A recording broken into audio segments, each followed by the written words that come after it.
Che fine ha fatto quel grande sogno che era il grande sogno di metà Ottocento?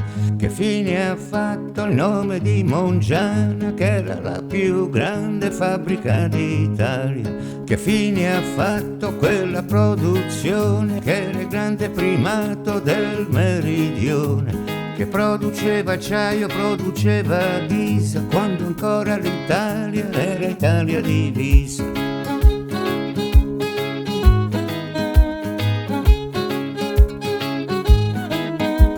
Ma nel 60, senza neanche una scusa, Mongiana diventa una fabbrica chiusa. E da quel giorno la parola Mongiana diventa per l'Italia una parola strana.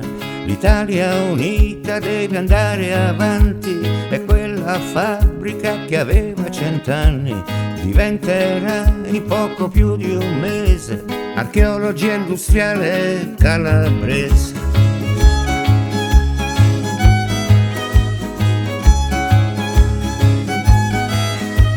Che fine ha fatto quella fabbrica viva che fabbricò la prima ferrovia?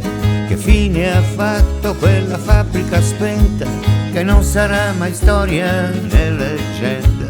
E com'è possibile che sia esistita se la sua canzone non si è mai più sentita? Esiste un'unica risposta che quadra: Mongiana non c'è perché non c'è mai stata.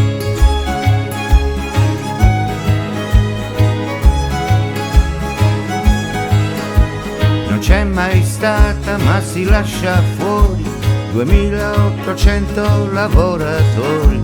È la parola d'ordine che arriva dall'alto e che non si sappia che fine ha fatto. Mongiana che fabbrica, Mongiana che sogna, che le sue rotaie vanno fino a Bologna. Che c'era una volta e adesso non c'è più, Mongiana Calabria profondo su.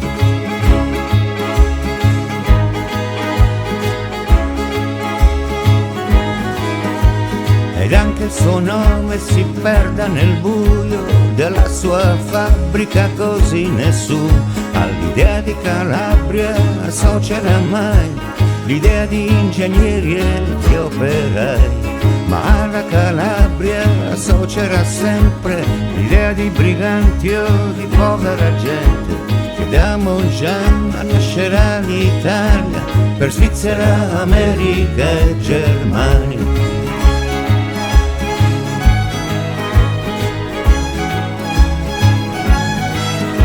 E ormai questa storia è una storia lontana, ma almeno qualcuno ricordi Mongiana. Qualcuno che pensi, qualcuno che scriva, qualcuno che canti, qualcuno che dica. Che fine ha fatto quel grande sogno che era il grande sogno di metà